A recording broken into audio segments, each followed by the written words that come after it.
大家好，欢迎来到听书学史。今天我要给大家介绍由安野拓将先生所著的《正确的科学训练肌肉最强教科书》这本书。大家平时有进行肌肉训练吗？健身和力量训练是一件非常有益的事情，但如果仅凭一些坊间传闻、个人经验或不准确的信息进行训练，很可能导致受伤甚至严重损伤。本书基于世界知名大学的研究论文，教你如何科学、高效且适合自己的方式进行力量训练，是一本关于健身的权威指南。今天视频的内容包括以下3个部分：第一，高强度训练已经过时，最新研究揭示的健身新常识；第二，科学正确的热身方法是什么；第三，蛋白质摄入的黄金时间是谎言，训练后应该吃什么。观看本视频后，您将学会科学的肌肉训练方法，避免受伤风险。首先是第一部分，高强度训练已经过时，最新研究揭示的健身新常识。近年来，运动科学领域逐渐融入了分子生物学、生物力学和脑科学等其他学科的最新研究。这些进展揭示了过去难以理解的肌肉增长和力量提升的机制。首先，我们一起来学习一下肌肉增长的机制。肌肉由成千上万根肌纤维组成，每一根肌纤维的增长促成了整体肌肉的增长。肌纤维是一种细长的肌细胞，主要由肌动蛋白和肌球蛋白2种肌肉蛋白组成。肌纤维的增长依赖于肌肉蛋白的合成。在日常生活中，我们通过饮食摄入足够的营养来维持肌肉蛋白质的合成与分解平衡，从而保持肌肉质量。如何促进肌肉增长？当在饮食基础上增加训练时，肌肉蛋白的合成会超过分解，导致肌纤维的增长，从而使肌肉得以增长。那么，如何最大化肌肉增长的效果呢？1965年，哈佛大学的亨内曼教授提出了著名的尺寸原理。当需要更大的力量时，肌肉会根据需要，从小运动单位逐渐唤醒到大运动单位。什么是运动单位？每一根从脊髓延伸出的运动神经会控制若干肌纤维的收缩，这种神经与肌纤维的组合被称为运动单位。小运动单位一个神经控制数十根肌纤维，大运动单位一个神经控制数百到数千根肌纤维。不同的运动单位以一定比例分布于全身肌肉中，肌肉会根据所需力量的强度，依次唤醒不同的运动单位。例如低强度训练时，小运动单位优先被激活，强度逐步增加时，大运动单位被唤醒，参与工作的肌纤维数量也随之增加。因此，高强度训练被认为是激活所有肌纤维，实现全面收缩的最佳方式。这种观点曾被广泛认为是促进肌肉增长的最优方法。然而，高强度训练对身体的负担较大，对于初学者、未有训练经验的人以及老年人来说，这种训练方式并不适合。此外，因其训练过程伴随着痛苦和不适，可能会影响长时间坚持健身的动力。根据以往的观点，基于大小原则，低强度训练仅能动员小型运动单位，而无法调动到大型运动单位，因此被认为无法实现足够显著的肌肉增长效果。然而，研究发现，即便是低强度训练，只要满足特定条件，不仅可以调动小型运动单位，也可以激活大型运动单位，进而获得与高强度训练相同的效果。近年来，通过使用氨基酸式踪迹的新测量技术，研究得以直接测定肌肉蛋白质的合成作用。这项技术带来的突破性发现颠覆了传统的肌肉训练常识。究竟是什么新的发现呢？新的发现是，即使是低强度训练，通过提高总负荷量，也可以期待与高强度训练相同的肌肉增长效果。所谓总负荷量，由训练重量乘次数乘组数决定。这一研究结果彻底改变了以往对肌肉训练的认知。目前研究进一步推进，已经提出了一个公式，用以最大化肌肉增长效果。肌肉增强效果等于总负荷量乘组间休息时间乘关节活动范围乘运动速度乘肌肉收缩方式乘每周训练频率。虽然公式较为复杂，但希望大家记住这一点，不一定非要每天重复高强度的杠铃、哑铃训练，即使是低强度训练，只要提高总负荷量，同样可以达到显著的肌肉增长效果。对于那些日复一日努力训练的人来说，这无疑是令人欣喜的消息。研究背景与验证。在一项2010年的研究中，加拿大麦克马斯特大学的研究团队将训练有素的受试者分成2组，分别以单次可举最大重量 ERM 70%以上的强度进行腿部伸展训练，其中一组完成1组训练，另一组完成3组训练，并持续到力竭。训练结束后，测得的平均总负荷量为一组的总负荷量为942千克，3组则为2184千克。此外，测定训练后肌肉蛋白质的合成率，发现总负荷量更高的3组训练显著提高了合成率。研究表明，即使训练强度相同，通过增加组数提升总负荷量，可以增强肌肉增长效果。低强度训练的进一步验证。随后，研究者进一步探讨低强度训练是否同样适用。实验将受试者分为高强度组和低强度组，同样训练至力竭。结果显示，高强度组的平均训练次数为5次，总负荷量为710千克，而低强度组的平均训练次数为24次，总负荷量达到了1073千克。更令人惊讶的是，低强度组在肌肉蛋白质合成率方面显示出了更高的增长。结论：这项研究表明，通过增加总负荷量，即使是低强度训练，也能显著提高肌肉增长的效果。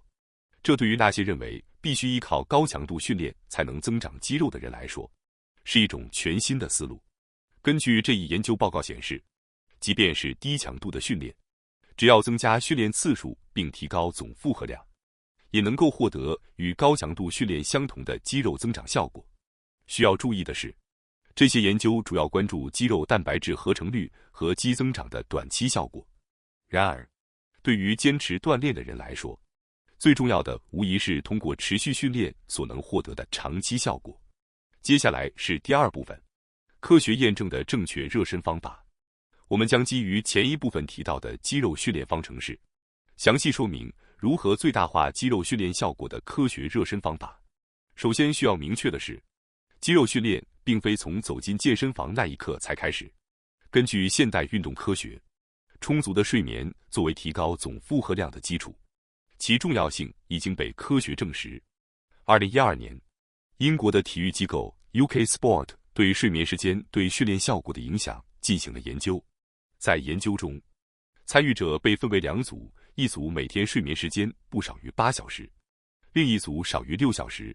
这些受试者进行了包括卧推、深蹲和划船在内的多关节训练，训练的重量被设置为其 ERM 的 85%， 每组训练至力竭，共完成4组。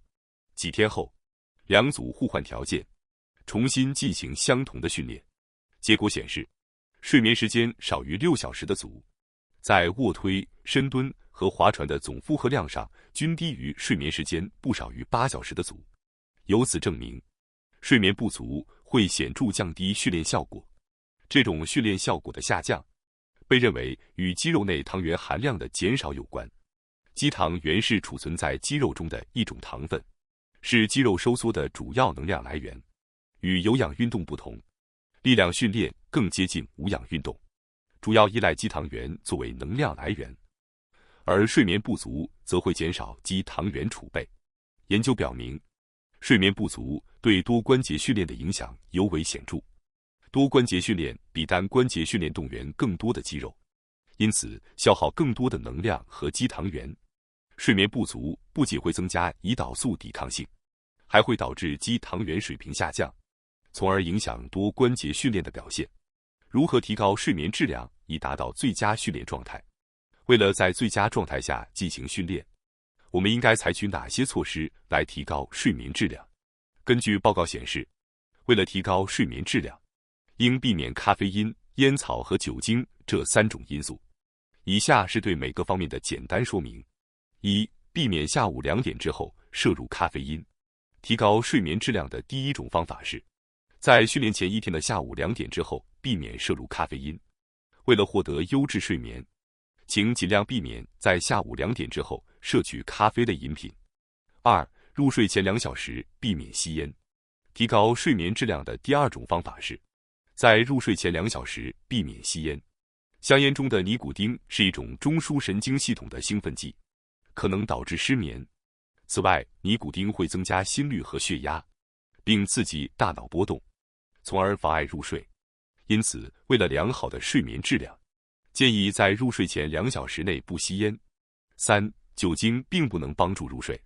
提高睡眠质量的第3种方法是，要知道酒精有助于入睡其实是一个误区。虽然酒精具有短暂的神经抑制作用，但它会抑制深度睡眠阶段，如快速眼动睡眠。研究表明，饮酒后，人们更容易频繁醒来且做梦较多。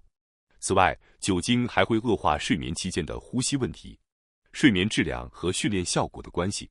即使前一天获得了高质量的睡眠，也不建议起床后立即开始训练。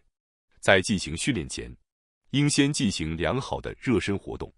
热身的重要性，运动前的热身有助于预防受伤并提升表现。如果身体没有做好充分准备，就无法从训练中获得最佳效果。然而，热身过程中有一个重要的注意事项，那就是关于拉伸的问题。关于拉伸的科学发现，传统观点认为，运动前的拉伸可以预防受伤。然而，现代科学发现，运动前拉伸会降低力量训练的表现。研究证据，运动前的拉伸会降低肌力和爆发力。之后，2006年欧洲运动医学会和2010年美国运动医学协会均发表声明，证实运动前的拉伸会降低表现。美国路易斯安那州立大学的纳尔逊博士进一步报告称，训练前拉伸会降低肌肉增长的效果。拉伸对肌肉增长的影响原因，运动单元活跃不足，肌肉的生长需要通过全面收缩所有的肌纤维来实现，但拉伸会导致神经活动效率下降，部分运动单元被闲置，从而影响肌肉生长，降低肌肉弹性。肌肉由弹性和粘性成分构成，适度的弹性能够像橡皮筋一样提供伸缩性能。然而，拉伸会削弱这种弹性，从而影响运动表现。拉伸对肌肉的影响，拉伸有可能降低肌肉的这些特性，从而导致力量下降。具体来说，有以下3种原因： 1、血流减少。拉伸会导致肌肉内血液流动减少，甚至可能出现极度贫血的情况。这种血流减少会影响肌肉的供氧量，导致运动时的表现和运动次数可能减少。2、肌肉粘性降低。肌肉是由弹性元素和非弹性元素组成的，适度的粘性有助于肌肉像橡皮筋一样灵活伸缩，拉伸却会降低这种粘性，从而削弱力量输出。3点运动单位活动减少。训练时需要让尽可能多的肌纤维参与运动，以达到最大化效果。而拉伸可能导致神经活动分配不均，使部分肌肉偷懒，从而影响整体训练效果。综合以上3点，拉伸可能会削弱肌肉增长的效果。拉伸替代方案：科学的热身。尽管如此，许多人已经习惯于在训练前拉伸，如果完全不做任何准备就开始训练，可能会感到不适。因此，本书提出了科学的热身方法来替代传统的拉伸。热身的核心目标，热身的主要作用是提高肌肉温度。研究表明，肌肉温度每升高1摄氏度，肌肉力量可以增加 4.7% 至 4.9%。推荐的热身方法：有氧运动热身，进行如慢跑或骑自行车等有氧运动，将心率提升至最大心率的 60%， 持续10至20分钟。这种方法可以提高肌肉温度，增强肌力和收缩速度。特异性热身，在进行正式训练如深蹲或卧推前，以轻负荷进行相同类型的运动。这种特异性热身不仅能提高肌肉温度，还能通过增强神经肌肉活动，提高训练的强度和次数。